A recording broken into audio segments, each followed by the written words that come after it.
മാതാവ് മെഡുഗോർജയിൽ പ്രത്യക്ഷപ്പെട്ടു. ഫാത്തിമയിൽ അവസാനം പ്രത്യക്ഷപ്പെട്ട മെഡുഗോർജയില്ല, ഫാത്തിമയിലും ലൂർദിലും ഒക്കെ മാതാവ് പ്രത്യക്ഷപ്പെട്ടു. പറഞ്ഞ വാക്കെന്താ?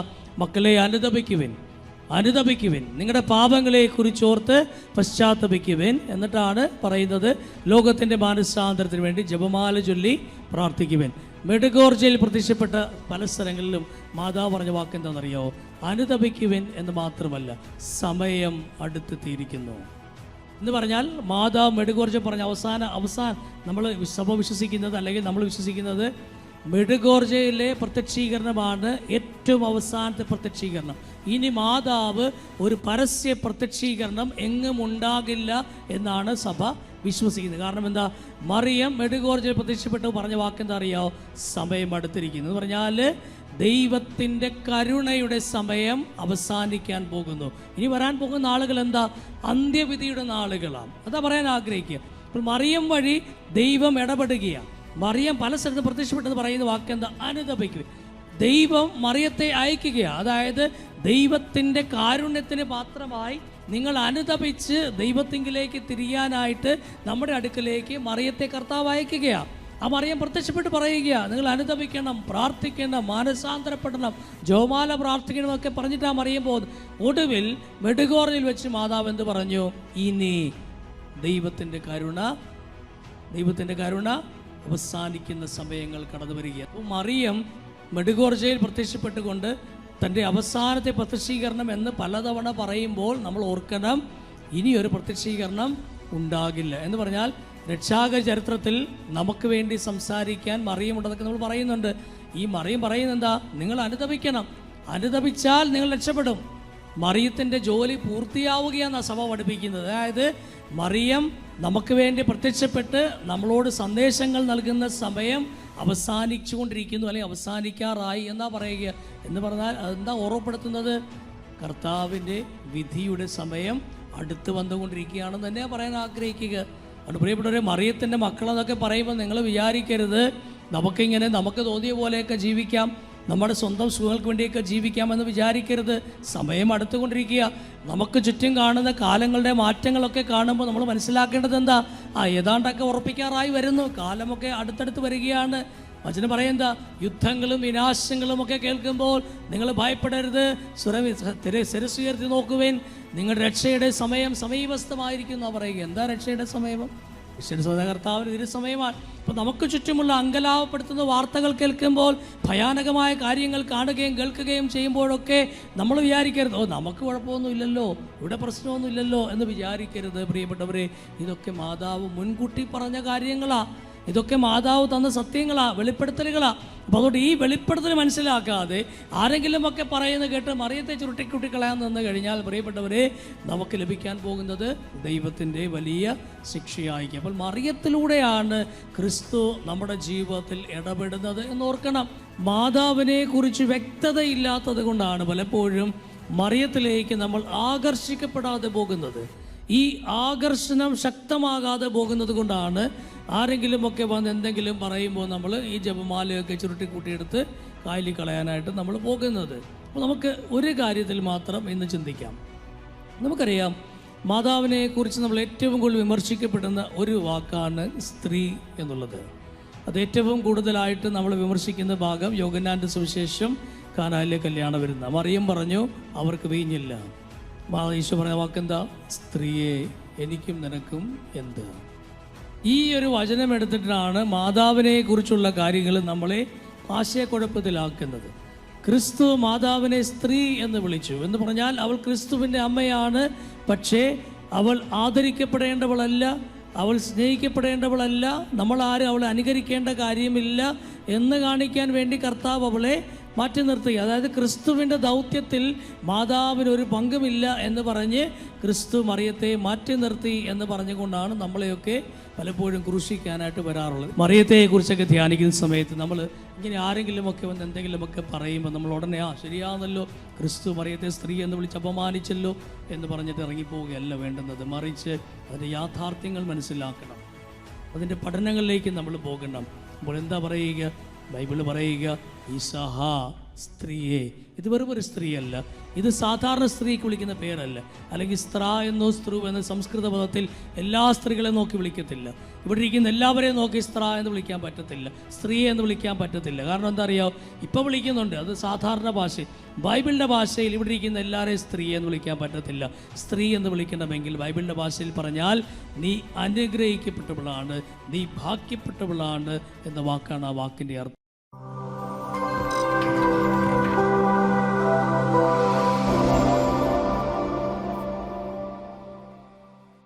ജോൺ പോൾ മാർപ്പാപ്പ, നമുക്കറിയാം, വിശുദ്ധനായ മനുഷ്യൻ. അദ്ദേഹം മാതാവിൻ്റെ വലിയ ഭക്തനായിരുന്നു. പണ്ട് ജോസഫ് പിതാവ് ഞങ്ങളോട് പറയുമായിരുന്നു, ജോൺ പോൾ മാർപ്പാപ്പയ്ക്ക് മാതാവിൻ്റെ ദർശനമുണ്ടാകുന്നുണ്ട് എന്ന് എനിക്ക് തോന്നുന്നു. കാരണം അദ്ദേഹം പറയുന്ന പല കാര്യങ്ങളും അങ്ങനെയാണ് വെളിപ്പെടുത്തപ്പെടുന്നത് എന്ന് ജോസഫ് പിതാവ് ഞങ്ങളുടെ സെമിനാരി കാലഘട്ടത്തിൽ മരിയം ഭക്തിയെക്കുറിച്ച് പറയുമ്പോൾ പറഞ്ഞു തരുമായിരുന്നു. ജോൺ പോൾ മാർപ്പാപ്പ ഒരിക്കൽ പറയുകയുണ്ടായി, മറിയം നമ്മളെല്ലാവരെയും കർത്താവായ യേശു ക്രിസ്തുവിലേക്ക് ആനയിക്കുന്നുവെന്ന് എനിക്ക് ഉത്തമ ബോധ്യമുണ്ട്. എന്നാൽ ഈ കാലഘട്ടത്തിൽ യേശു നമ്മളെല്ലാവരെയും മറിയത്തിലേക്ക് ആനയിക്കുന്നുവെന്ന് എനിക്ക് തോന്നുന്നു എന്ന് പറഞ്ഞു. ഇത് പറയാനുണ്ടായ സാഹചര്യം എന്ന് പറയുന്നത്, മാതാവ് പ്രത്യക്ഷപ്പെട്ട ഇടങ്ങളിലൊക്കെ മാതാവ് പറഞ്ഞ കാര്യങ്ങളെക്കുറിച്ച് മനസ്സിലാക്കിയിട്ട് ജോൺ പോൾ മാർപ്പാപ്പ കൃത്യമായിട്ട് പറയുന്നൊരു കാര്യമാണ്. നമുക്കതിലേക്ക് അവസാനം വരാം. ഒരു ചോദ്യമായിട്ട്, ഒരു ചിന്തയായിട്ടത് മുമ്പിൽ കിടക്കട്ടെ. മറിയത്തെ നമ്മളെല്ലാവരും അനുകരിക്കണമെന്ന് ഈശോ കർത്താവ് ആഗ്രഹിക്കുന്നു. അതുകൊണ്ടാണ് മാർപ്പാപ്പ പറയുക, ഈശോ നമ്മളെല്ലാവരെയും ഈ കാലഘട്ടത്തിൽ മറിയത്തിലേക്ക് ആനയിക്കുന്നുവെന്ന് എനിക്ക് തോന്നുന്നു എന്ന് പറഞ്ഞു വെച്ചത്. പ്രിയപ്പെട്ടവരെ, ഈ മറിയത്തിലേക്ക് ആനയിക്കപ്പെടുക, മറിയത്തിലേക്ക് നയിക്കപ്പെടുക എന്ന് പറയുമ്പോൾ മറിയത്തെക്കുറിച്ച് വ്യക്തമായിട്ട് മനസ്സിലാക്കാൻ സാധിക്കുന്നവന് മാത്രമേ മറിയം എന്ന് പറയുന്ന വ്യക്തിയിലേക്ക് ആകർഷിക്കപ്പെടാൻ സാധിക്കുകയുള്ളൂ. നമ്മൾ കാണുന്നുണ്ട്, കർത്താവിൻ്റെ മരണശേഷം ഈശോ പറയുന്നുണ്ട്, ഞാൻ ഭൂമിയിൽ ഉയർത്തപ്പെടുമ്പോൾ എല്ലാവരെയും എന്നിലേക്ക് ആകർഷിക്കും. ഒരുപാട് പേര് കർത്താവ് ജീവിച്ചിരുന്നപ്പോൾ കർത്താവിൽ ആകർഷിക്കപ്പെട്ടിട്ടുണ്ട്. പക്ഷേ ക്രിസ്തുവിൻ്റെ മരണത്തിൽ ആകർഷിക്കപ്പെടുന്നത് നമുക്ക് കാണാൻ സാധിക്കും. ക്രിസ്തു ആരാണെന്ന് മനസ്സിലാക്കി കഴിയുമ്പോൾ, ക്രിസ്തുവിൻ്റെ മരണം കാണുമ്പോൾ, കുരിശിൻ ചുവട് സദാദ്യം പറയുന്നുണ്ട്, ഇവൻ യഥാർത്ഥത്തിൽ ദൈവപുത്രനാണെന്ന് ഞാൻ സാക്ഷ്യപ്പെടുത്തുന്നു. ക്രിസ്തുവിലേക്ക് ആകർഷിക്കപ്പെടുകയാണ്. കുരിശിൽ മരിക്കാൻ കിടക്കുന്ന ക്രിസ്തുവിനെ നോക്കിക്കൊണ്ട് വലതുവശത്ത് കിടന്ന് കള്ളൻ പറഞ്ഞു, കർത്താവേ, ഞാൻ നിന്നിലേക്ക് ആകർഷിക്കപ്പെടുകയാണ്, നീ പോകുന്നിടത്തേക്ക് എന്നെ കൂടി കൊണ്ടുപോകണമേ, നിൻ്റെ പർദീസായിൽ ഞാനുമായിരിക്കണമേ. ക്രിസ്തുവിലേക്ക് ആകർഷിക്കപ്പെടുക. ക്രിസ്തു ആരാണെന്ന് മനസ്സിലാക്കി കഴിയുമ്പോൾ ക്രിസ്തുവിലേക്ക് ആകർഷിക്കപ്പെടുക എന്ന് പറഞ്ഞാൽ, മാതാവിനെ കുറിച്ച് വ്യക്തതയില്ലാത്തത് കൊണ്ടാണ് പലപ്പോഴും മറിയത്തിലേക്ക് നമ്മൾ ആകർഷിക്കപ്പെടാതെ പോകുന്നത്. ഈ ആകർഷണം ശക്തമാകാതെ പോകുന്നത് കൊണ്ടാണ് ആരെങ്കിലുമൊക്കെ വന്ന് എന്തെങ്കിലും പറയുമ്പോൾ നമ്മൾ ഈ ജപമാലയൊക്കെ ചുരുട്ടിക്കൂട്ടിയെടുത്ത് കായലിൽ കളയാനായിട്ട് നമ്മൾ പോകുന്നത്. അപ്പോൾ നമുക്ക് ഒരു കാര്യത്തിൽ മാത്രം ഇന്ന് ചിന്തിക്കാം. നമുക്കറിയാം, മാതാവിനെ കുറിച്ച് നമ്മൾ ഏറ്റവും കൂടുതൽ വിമർശിക്കപ്പെടുന്ന ഒരു വാക്കാണ് സ്ത്രീ എന്നുള്ളത്. അത് ഏറ്റവും കൂടുതലായിട്ട് നമ്മൾ വിമർശിക്കുന്ന ഭാഗം യോഹന്നാൻ്റെ സുവിശേഷം കാനായിലെ കല്യാണ വിരുന്ന്. മറിയം പറഞ്ഞു, അവർക്ക് വീഞ്ഞില്ല. ഈശോ പറഞ്ഞ വാക്കെന്താ? സ്ത്രീയെ, എനിക്കും നിനക്കും എന്ത്? ഈ ഒരു വചനം എടുത്തിട്ടാണ് മാതാവിനെ കുറിച്ചുള്ള കാര്യങ്ങൾ നമ്മളെ ആശയക്കുഴപ്പത്തിലാക്കുന്നത്. ക്രിസ്തു മാതാവിനെ സ്ത്രീ എന്ന് വിളിച്ചു എന്ന് പറഞ്ഞാൽ അവൾ ക്രിസ്തുവിൻ്റെ അമ്മയാണ്. പക്ഷേ അവൾ ആദരിക്കപ്പെടേണ്ടവളല്ല, അവൾ സ്നേഹിക്കപ്പെടേണ്ടവളല്ല, നമ്മളാരും അവളെ അനുകരിക്കേണ്ട കാര്യമില്ല എന്ന് കാണിക്കാൻ വേണ്ടി കർത്താവ് അവളെ മാറ്റി നിർത്തി. അതായത് ക്രിസ്തുവിൻ്റെ ദൗത്യത്തിൽ മാതാവിനൊരു പങ്കുമില്ല എന്ന് പറഞ്ഞ് ക്രിസ്തു മറിയത്തെ മാറ്റി നിർത്തി എന്ന് പറഞ്ഞുകൊണ്ടാണ് നമ്മളെയൊക്കെ പലപ്പോഴും ക്രൂശിക്കാനായിട്ട് വരാറുള്ളത്. എന്താണ് പ്രിയപ്പെട്ടവരെ ഈ സ്ത്രീ എന്ന വാക്കിൻ്റെ അർത്ഥം? അതാണ് ഞാനെന്ന് പറയാൻ ആഗ്രഹിക്കുന്നത്. നമുക്കറിയാം, എബ്രായ ഭാഷയിൽ സ്ത്രീ എന്ന വാക്കിന് ഉപയോഗിക്കുന്ന വാക്കെന്ന് പറയുന്നത് യശാഹ എന്നാണ്. യശാഹ അല്ലെങ്കിൽ ഇസഹ എന്നൊക്കെ പറയാം നമുക്ക്. അപ്പോൾ നമുക്കറിയാം, ഉൽപ്പത്തി പുസ്തകത്തിൽ കാണുന്ന വാക്ക് ദൈവം അവരെ പുരുഷനും സ്ത്രീയുമായി സൃഷ്ടിച്ചു എന്നാണ് പറയുക. അപ്പോൾ പുരുഷൻ എന്ന വാക്കിൻ്റെ അർത്ഥം ഇഷ അല്ലെങ്കിൽ യഷ എന്നാണ്. എബ്രായ വാക്ക് അതാണ് ഇഷ. ഇഷഹ എന്നാണ് സ്ത്രീയെ വിളിക്കുന്ന പേര്. അപ്പോൾ നമ്മൾ ഈ പുരുഷൻ സ്ത്രീ എന്ന് പറയുമ്പോൾ നിങ്ങൾ വിചാരിക്കരുത് ഇവിടെ ഇരിക്കുന്നതെല്ലാം പുരുഷന്മാരും ഇവിടെ ഇരിക്കുന്നതെല്ലാം സ്ത്രീകൾ. അങ്ങനെയല്ല. ആ അർത്ഥത്തിലല്ല അത് പറയുന്നത്. അത് ബിബ്ലിക്കൽ വാക്കാണ് യശ, യശഹ എന്ന് പറയുന്നത്. ഈ യശ അല്ലെങ്കിൽ ഇഷ എന്ന് പറയുന്ന വാക്കിൽ നിന്നാണ് ഇഷഹ വരുന്നത് എന്ന് ഓർക്കണം. അതുകൊണ്ടാണ് ആദം പറഞ്ഞ വാക്കെന്താണ്? ഇവൾ എന്നിൽ നിന്നുള്ള നരനിൽ നിന്ന് എടുക്കപ്പെട്ടവളാൽ ഇവൾ നാരി എന്ന് വിളിക്കപ്പെടും. ഇവിടെ പറഞ്ഞ വാക്കെന്താ? ഇഷ എന്നിൽ എടുക്കപ്പെട്ടവൾ, അല്ലെ ഇഷായിൽ നിന്ന് ഉണ്ടാക്കപ്പെട്ടവൾ ഇഷഹ എന്നറിയപ്പെടും. നരനും പുരുഷനും സ്ത്രീയും, ഇതാണ് ബൈബിളിലെ വാക്ക്. ആദത്തെയും ഹവ്വായെയും കുറിച്ച് പറയുന്നിടത്തൊക്കെ വചനം ഹവ്വായ്ക്ക് സ്ത്രീ എന്ന് പറയുന്ന വാക്കിന് കൊടുക്കുന്ന പേരാണ് ഇഷഹ എന്ന് പറയുന്നത്. ദൈവം അവരെ ഇസഹായുമായി സൃഷ്ടിച്ചുവെന്നാണ് ബൈബിൾ വാക്യം പറഞ്ഞു വയ്ക്കുക. പ്രിയപ്പെട്ടവർ, നമ്മൾ ഓർക്കണം, ഈ ഒരു വാക്ക് നമ്മൾ മലയാളത്തിലേക്ക് തർജ്ജിമ ചെയ്യപ്പെട്ടപ്പോൾ, അല്ലെങ്കിൽ നമ്മുടെയൊക്കെ ഭാഷകളിലേക്ക് ബൈബിൾ വിവർത്തനം ചെയ്യപ്പെട്ടപ്പോൾ നമുക്ക് സ്ത്രീ എന്നൊരു പുതിയ വാക്ക് മലയാളത്തിൽ വരുന്നത്. അപ്പോൾ നിങ്ങൾ ഓർക്കണം, ഈ സ്ത്രീ എന്ന് പറഞ്ഞാൽ ഞാൻ നേരത്തെ പറഞ്ഞ പുരുഷനും സ്ത്രീയും എന്നല്ല. സ്ത്രാ എന്നും സ്ത്രൂ എന്നും പറയുന്ന സംസ്കൃത വാക്കിൻ്റെ അർത്ഥം എന്ന് പറയുന്നത് അനുഗ്രഹിക്കപ്പെട്ടവൾ, ഭാഗ്യപ്പെട്ടവൾ എന്നൊക്കെയാണ്. വെറും ഒരു സ്ത്രീയല്ല, ഭാഗ്യപ്പെട്ടവൾ, അനുഗ്രഹിക്കപ്പെട്ടവൾ എന്ന അർത്ഥമുള്ള രണ്ട് വാക്കെടുത്തിട്ടാണ് മലയാളത്തിലേക്ക് സ്ത്രീ എന്ന് പരിവർത്തനം ചെയ്യപ്പെട്ടത്. പിന്നീട് കാലങ്ങൾ മാറിയപ്പോൾ അത് സ്ത്രീകൾ പുരുഷന്മാരെന്നൊക്കെയായി മാറിയെന്നേ ഉള്ളൂ. പക്ഷെ ബിബ്ലിക്കൽ ഭാഷയിൽ പറഞ്ഞു കഴിഞ്ഞാൽ ആ വാക്കെന്ന് പറയുന്നത് ഇഷഹ എന്നാണ്. എവിടെയൊക്കെ ഹവ്വായെ ബൈബിളിൽ സ്ത്രീ എന്ന് വിളിക്കുന്നു അവിടെയൊക്കെ ഉപയോഗിക്കുന്ന വാക്കെന്താണ്? ഇഷഹ എന്നാണ്. പുതിയ നിയമത്തിലേക്ക് വരുമ്പോൾ പ്രിയപ്പെട്ടവർ, നമ്മൾ കാണുക, ക്രിസ്തു യോഹന്നാൻ്റെ സുവിശേഷത്തിൽ കാനായിലെ കല്യാണ വിരുന്നിൽ മറിയത്തെ സ്ത്രീയെ എന്ന് വിളിക്കുന്ന വാക്കിൻ്റെ പേരും ഇഷഹ എന്നാണ്. എന്ന് പറഞ്ഞാൽ ഇതൊരു ഓർമ്മപ്പെടുത്തല. എന്താണ് ഈ ഓർമ്മപ്പെടുത്തൽ? ക്രിസ്തു പറയുന്നത് എന്താണ്? സ്ത്രീയെ, എനിക്കും നിനക്കും എന്ത്, എൻ്റെ സമയം ഇനിയും ആയിട്ടില്ല. ഇതാ കർത്താവ് പറയുന്ന വാക്ക്. ഇതൊരു ഓർമ്മപ്പെടുത്തല്ല, അല്ല മറിയെ തള്ളിക്കളയുകയല്ല. എന്താണ് മറിയത്തിൻ്റെ ദൗത്യം? ആ ദൗത്യം എന്താണെന്ന് കൃത്യമായിട്ട് മനസ്സിലാക്കണമെങ്കിൽ നമ്മൾ എവിടെ പോകണം? വെളിപാടിൻ്റെ പുസ്തകം 12-ാം അധ്യായത്തിലേക്ക് പോകണം. അവിടെ പറയുന്ന വാക്കെന്താ? സൂര്യനെ ഉടയാടയാക്കിയ ഒരു സ്ത്രീ, ചന്ദ്രനെ പാദപീഠവും, നക്ഷത്രങ്ങളല്ലോ 12 നക്ഷത്രങ്ങളല്ലോ അവളുടെ കിരീടം. സ്ത്രീ, അവിടെ പറഞ്ഞ വാക്കും ഇഷഹ എന്നാണ്. അപ്പോൾ മറിയത്തെ നോക്കി കർത്താവ് പറയുകയാണ്, സ്ത്രീയെ, എനിക്കും നിനക്കും എന്ത് എന്ന് പറയുമ്പോൾ നമ്മളതിനെ വിമർശിക്കുമ്പോൾ ഓർക്കണം, ക്രിസ്തു അറിഞ്ഞുകൊണ്ട് തന്നെയാണ് സ്ത്രീയെ എന്ന വാക്ക് മറിയത്തെ വിളിക്കുന്നത്, അല്ലെങ്കിൽ ഇഷഹ എന്ന വാക്ക് മറിയത്തെ വിളിക്കുന്നത്. എന്താ മറിയത്തെ ഓർമ്മപ്പെടുത്താൻ കർത്താവ് ആഗ്രഹിക്കുന്നത്? കർത്താവ് മറിയത്തോട് പറയാൻ ആഗ്രഹിക്കുന്നത്, മറിയമേ, നീ ഇവിടെയുള്ള മറ്റെല്ലാ പെണ്ണുങ്ങളെയും പോലെയല്ല, നീ സ്ത്രീയാണ്, നീ വിശുദ്ധ ഗ്രന്ഥത്തിലെ സ്ത്രീയാണ്, വെളിപാടിൽ പറയുന്ന സ്ത്രീയാണ്, സർപ്പത്തിൻ്റെ തല തകർക്കാൻ വന്ന സ്ത്രീയാണ്, ഇതൊക്കെ സ്ത്രീയാണ്. മറിയമേ, നീ വെറും ഒരു പെണ്ണല്ല, ഇവിടെ നിൽക്കുന്ന മറ്റമ്മമാരെ പോലെ ഒരു സാധാരണ അമ്മയല്ല, നീ ഇഷഹായാണ്. എന്ന് പറഞ്ഞാൽ നീ ബൈബിളിലെ സ്ത്രീയാണ്, രക്ഷാകര ചരിത്രത്തിലെ സ്ത്രീയാണ്. എന്ന് പറഞ്ഞാൽ നീ ചിന്തിക്കേണ്ടത് ഇവിടെയുള്ള ക്ഷണികമായ ഈ വീഞ്ഞു തീർന്നു പോയതിനെ കുറിച്ചല്ല, ഈ കുടുംബത്തിൻ്റെ ഉത്കണ്ഠതകളെ കുറിച്ചല്ല. നീ ചിന്തിക്കേണ്ടത് എന്താണ്? ദൈവീകമായ കാര്യങ്ങളാണ്. നീ ചിന്തിക്കേണ്ടത് എന്താ?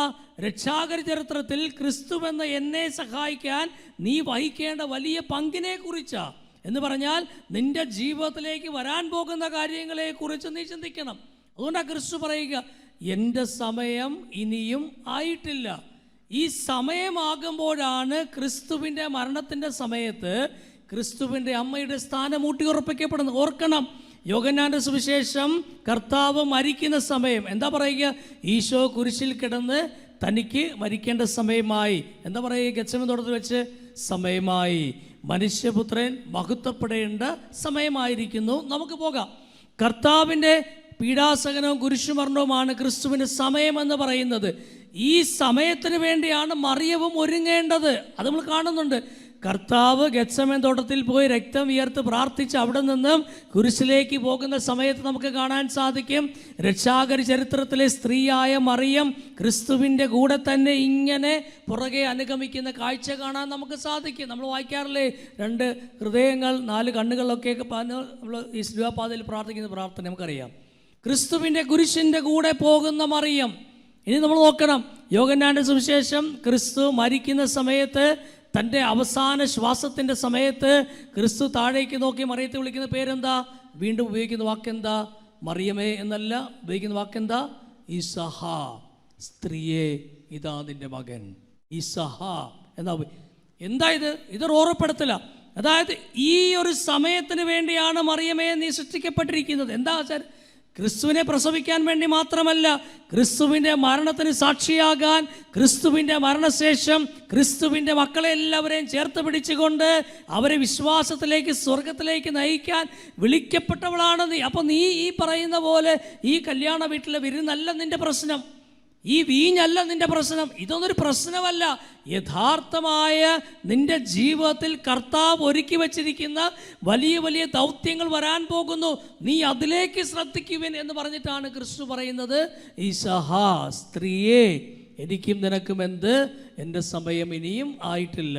എൻ്റെ സമയമാകുമ്പോൾ നിൻ്റെ സമയമാകും. എൻ്റെ സമയമാകുമ്പോഴാണ് നീ ഇടപെടേണ്ട സമയമാകുന്നത് എന്നാ പറയുക. വചനം എന്താ പറയുക? ക്രിസ്തുവിൻ്റെ മരണശേഷം യോഹന്നാൻ അവളെ സ്വന്തം ഭവനത്തിലേക്ക് കൂട്ടിക്കൊണ്ടുപോയി. പിന്നെ നടന്ന കാര്യം എന്താ? നമ്മൾ പിന്നെ കാണുന്ന എന്താ?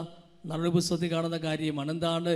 ചിതറിക്കപ്പെട്ടു പോയ മക്കളെ, പേടിച്ച് വിറച്ച് കഴിയുന്ന ശിഷ്യന്മാരെ ഒരുമിച്ച് കൂട്ടി ഒരു മാളിക മുറിയിലിരുന്ന് അവർക്ക് ശക്തി പകർന്നുകൊണ്ട്, ധൈര്യം പകർന്നുകൊണ്ട് അവർക്ക് വേണ്ടി ഇരുന്ന് പ്രാർത്ഥിക്കുന്ന മറിയത്തെയാണ് നമ്മൾ കാണുക. ഇതാണ് മറിയത്തിൻ്റെ ജീവിതം.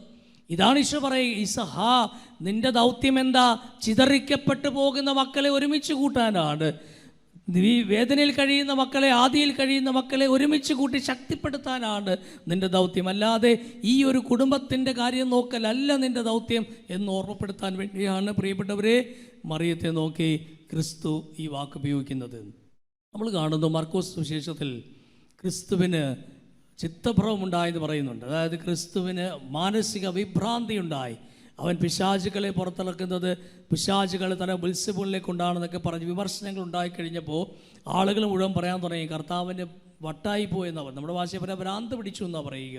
അപ്പോൾ നമ്മൾ കാണുന്നുണ്ട് മറിയവും മക്കളും, അതായത് ക്രിസ്തുവിൻ്റെ മക്കൾ, അതായത് മാതാവിൻ്റെ ബന്ധത്തിൽപ്പെട്ട ക്രിസ്തുവിൻ്റെ സഹോദരങ്ങളുമായിട്ട് ക്രിസ്തുവിനെ കാണാൻ വേണ്ടി രംഗമുണ്ട്. നമുക്ക് ആ രംഗം നമുക്കറിയാം. എന്താണ് രംഗം? ഒരാളൊന്ന് പറഞ്ഞു, കർത്താവേ, നിൻ്റെ അമ്മയും സഹോദരന്മാരും പുറത്ത് നിന്നെ കാണാൻ കാത്തു നിൽക്കുന്നു. അവിടെ കർത്താവ് വാക്കെന്താ? ഇതാണ് ബന്ധക്കോസ്താക്കാർ നമ്മളെ അലക്കുന്ന രണ്ടാമത്തെ വചനം. എന്താണ്? ആരാണ് എൻ്റെ അമ്മയും സഹോദരനും സഹോദരിയും? ക്രിസ്തുവിനെ പറയുന്ന ദൈവത്തിൻ്റെ ഹിതം നിറവേറ്റുന്നവരാരോ അവരാണ് എൻ്റെ അമ്മയും സഹോദരനും സഹോദരിയും. ഇത് വിമർശിക്കപ്പെടുന്ന വാക്കാണ്. ഒന്ന് ഓർത്ത് നോക്കിയേ പ്രിയപ്പെട്ടവരെ, മറിയവും സഹോദരന്മാരും എന്തിനാ കർത്താവിനെ കാണാൻ വന്നത്? ഒരമ്മ മകനെ കാണാൻ പോകുന്ന പോലെ അല്ല പോയത്. മറിച്ച് എന്തിനാ പോയത്? എന്തിനാ മറിയത്തിന് യേശുവിനെ കാണാൻ വേണ്ടി സഹോദരന്മാരുടെ സഹായം എന്തിനായിരുന്നു? വേണ്ട, അമ്മയ്ക്ക് എപ്പോൾ വേണമെങ്കിലും മകനെ പോയി കാണാൻ സ്വാതന്ത്ര്യമുണ്ട്, അവകാശമുണ്ട്, അമ്മയ്ക്ക് പോയി കാണാം. പക്ഷെ എന്തുകൊണ്ട് അമ്മ സഹോദരന്മാരെയും കൂട്ടി വന്നു എന്ന് ചിന്തിക്കുമ്പോൾ നമ്മൾ മനസ്സിലാക്കേണ്ട ഒരു കാര്യമുണ്ട്. മറിയം സഹോദരന്മാരെയും കൂട്ടി യേശുവിനെ കാണാൻ വന്നത് അത് വെറും ഒരു കാഴ്ചയല്ല, മറിച്ച് മാനസിക വിഭ്രാന്തി പിടിച്ചുവെന്ന് ജനം പറയുന്ന ക്രിസ്തുവിനെ കൂട്ടിക്കൊണ്ടുപോകാൻ വേണ്ടിയാണ് മറിയം ഈ സഹോദരന്മാരുമായിട്ട് വരുന്നത്.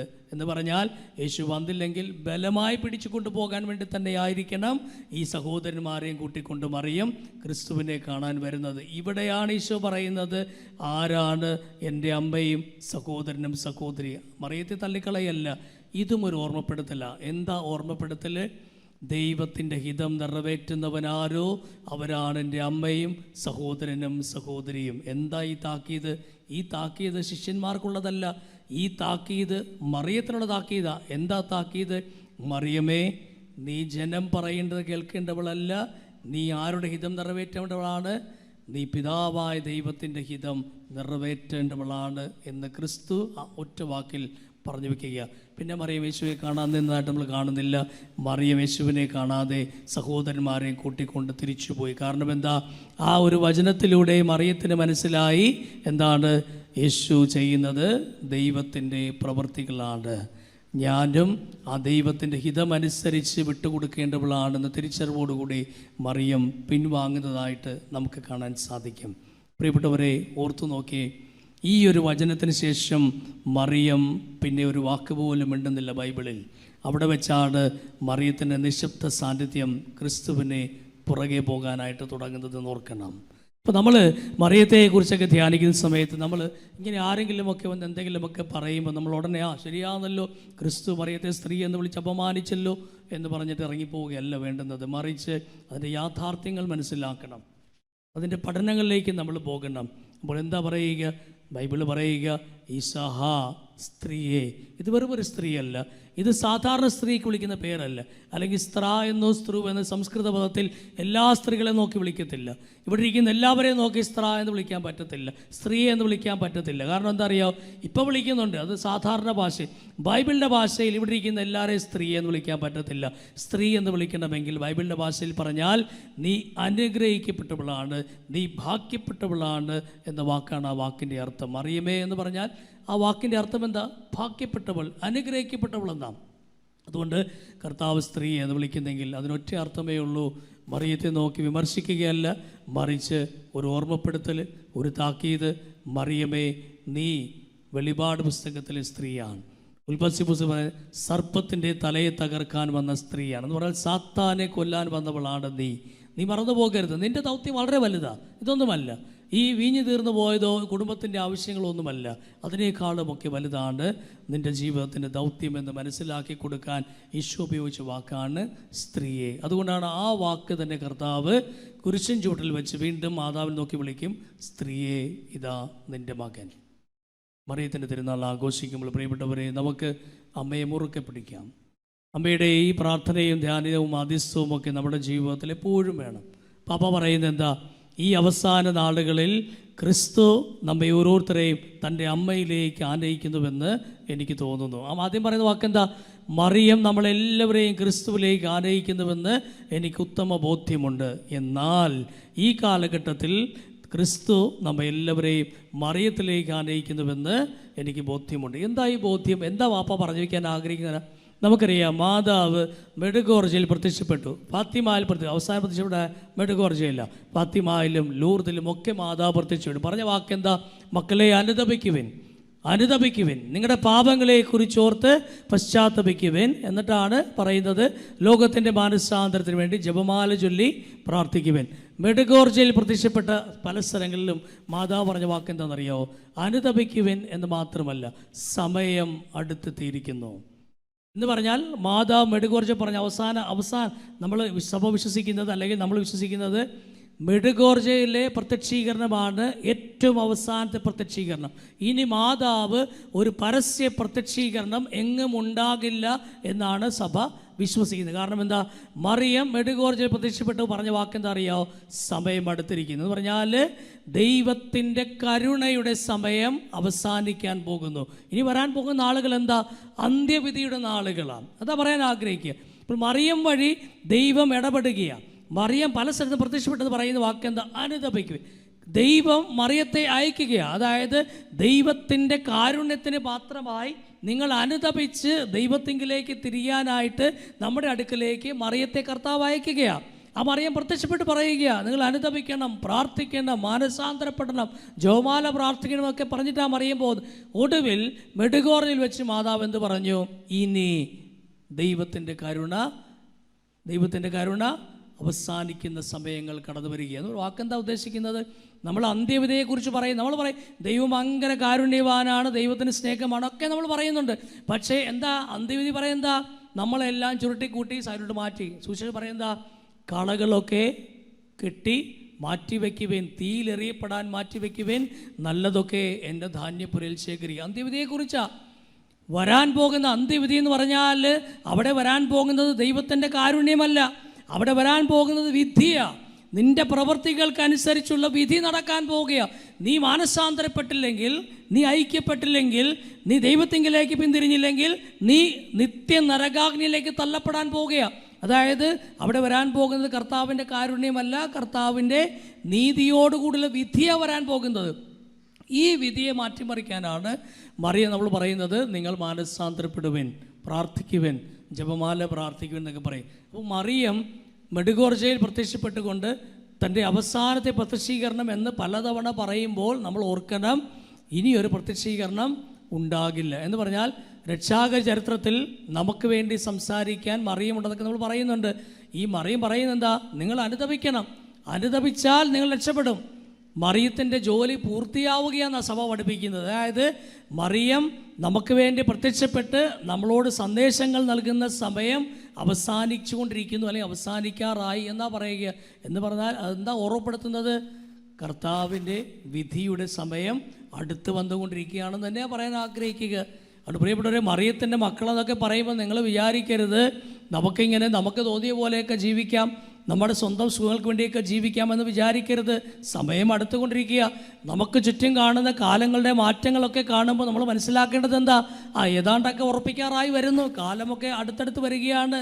വചനം പറയുന്ന യുദ്ധങ്ങളും വിനാശങ്ങളും ഒക്കെ കേൾക്കുമ്പോൾ നിങ്ങൾ ഭയപ്പെടരുത്, ശിരസ്സുയർത്തി നോക്കുവേൻ, നിങ്ങളുടെ രക്ഷയുടെ സമയം സമീപസ്ഥമായിരിക്കുന്നു പറയുക. എന്താ രക്ഷയുടെ സമയം?